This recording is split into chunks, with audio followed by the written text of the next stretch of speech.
오늘 성령을 받으라 요한복음 20장 21절에서 22절의 말씀으로 하나님의 말씀을 나누겠습니다. 제가 대표로 읽겠습니다. 예수께서 또 이르시되 너희에게 평강이 있을지어다. 아버지께서 나를 보내신 것 같이 나도 너희를 보내노라. 이 말씀을 하시고 그들을 향하사 숨을 내쉬며 이르시되 성령을 받으라. 오늘의 제목 성령을 받으라라는 제목으로 하나님 말씀을 나누겠습니다. 성령을 받는 것이 무엇이라고 생각하십니까? 많은 사람들이 잘못 알고 있는 것이요, 방언을 하고 귀신과 대화하고 막 춤을 추는 것이 성령 받은 삶이라고 착각합니다. 사실 그렇지는 않아요.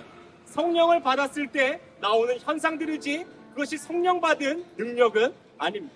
성령은요, 하나님이 늘 나와 동행하시는 겁니다. 성령이 우리에게 하시는 일이 있다면요, 깨닫게 하시고 기억나게 하시고 그게 죄인 줄 알게 하신다는 거예요. 그래서 예수 믿지 않고 성령과 동행하지 않는 사람들은 죄를 지을 때에도 죄책감이 없습니다. 또한 안 좋은 선택을 할 때에도 성령의 도우심이 없으니 안 좋은 길로 가고 만다는 것입니다. 이 성령의 도우심을 가장 쉽게 이해할 수 있는 게 제가 봤을 때는 제 두 아들이었습니다. 제 두 아들이 저랑 놀러 가잖아요. 아무런 근심 걱정이 없습니다. 먹고 싶으면 마치 자기 돈인 양 이거 사주세요, 저거 사주세요 라고 얘기합니다. 또 체험하고 싶고 좋은 곳에서 자고 싶으면 자기 여기서 자고 싶다라고 얘기합니다. 제가 그때마다 그렇게 물어봐요. 너 돈 많냐? 아니요, 없는데요. 그런데 제가 그걸 해줄 줄 알고 있는 거예요. 이게 바로 성령과 함께하는 삶인 거예요. 내 힘으로 안 되는 순간 하나님 도와주십시오. 그럼 하나님은 도우시는 분입니다. 내가 길을 모를 때 하나님 어디로 가야 합니까? 할 때 하나님께서 길을 보여주시는 분이라는 겁니다. 내가 죄인 줄 모르고 갈 때 하나님께서 내 길을 막으시고 그 길이 아니라고 말씀하시는 겁니다. 걱정도 없고 두려움도 없고 성령과 동행하며 그렇게 살아갈 수 있다는 거예요. 근데 오늘 제자들이 두려워합니다. 문을 걸어 잠그고 두려움 가운데 있어요. 아마 우리의 삶도 비슷할 것입니다.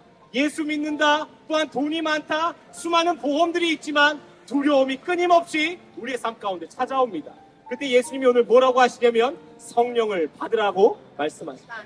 예수님이 십자가에 못 박히시고 유대인들이 제자들을 죽이려고 했습니다. 그때 제자들이 두려워서 문을 걸어 잠궈요. 그때 예수님께서 부활하자마자 첫 번째로 나타나십니다. 여러분, 부활하자마자 나타나셨을 때 그 첫 마디가 얼마나 해주고 싶었던 말이겠습니까? 그때 예수님이 제자들 가운데 뭐라고 하냐면요, 그게 우리한테 하시는 말씀과 같습니다.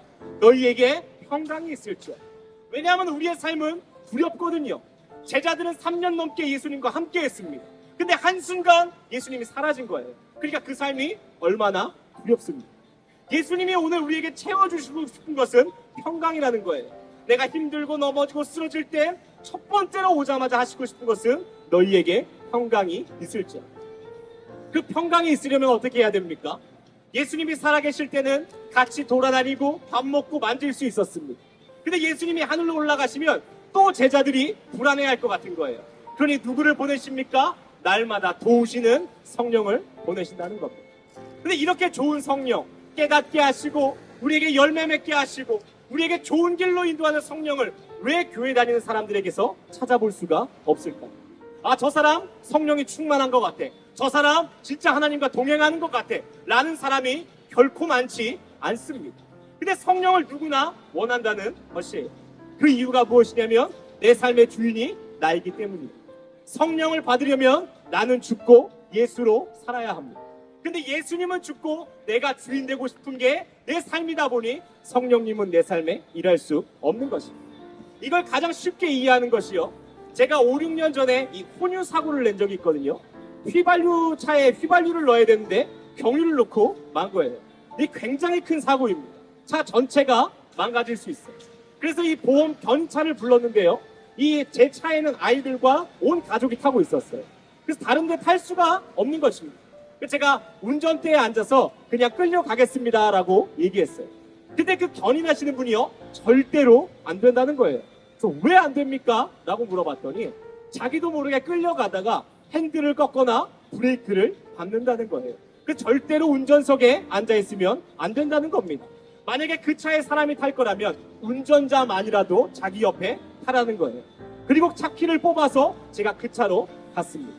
우리는요, 우리의 삶을 운전하고 우리의 삶을 브레이크 밟으면서 성령님께 도와달라고 얘기합니다.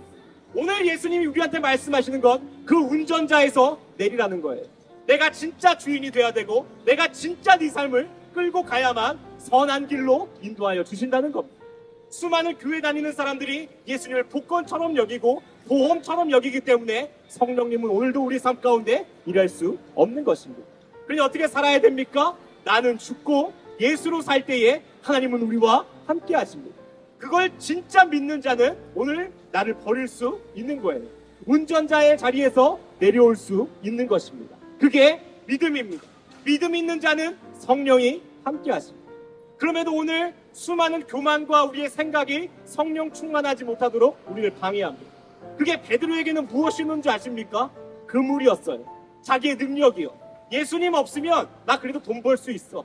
예수님 없어도 나 능력 있어. 그러니 무엇을 하러 갑니까?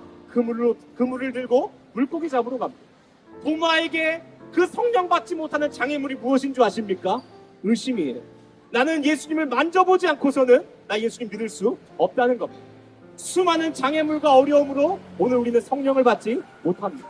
우리가 내려놓지 못하는 것, 우리가 운전대 자리에서 나오지 못하는 이유가 있다면 그것을 회개하고 그 주인의 자리에 예수님이 앉으셔야만 합니다. 그러나 그것이 절대로 손해보는 것을 아님을 믿는 사람에게는 하나님은 선한 길로 인도하십니다. 하나님은 우리를 결코 사망의 음침한 골짜기가 아닌 우리를 쉴만한 물가로 인도하시는 분입니다. 오늘의 말씀을 정리하겠습니다. 예수님이 원하시는 게 무엇입니까? 우리의 삶을 빼앗는 건가요? 우리가 가장 귀하게 여기는 것을 내놓으라고 하시는 겁니까? 예수님은 첫 번째로 오셔서 우리한테 하시고 싶은 말씀이 너희에게 평강이 있기를 원한다. 내가 너를 사랑하고 내가 네가 두려워하지 않기를 바란다. 그러하기 위해서는 성령을 받으라. 그러하기 위해서는 내가 너의 삶의 주인이 되어야만 한다고 말씀하십니다. 오늘 베드로의 그물처럼 도마의 의심처럼 우리의 삶 가운데 예수님을 믿지 못하게 하는 게 있다면 그것을 내려놓고 내 운전대에 내 인생의 그 항해 가운데 예수님이 주인 되는 삶 되기를 간절히 원합니다.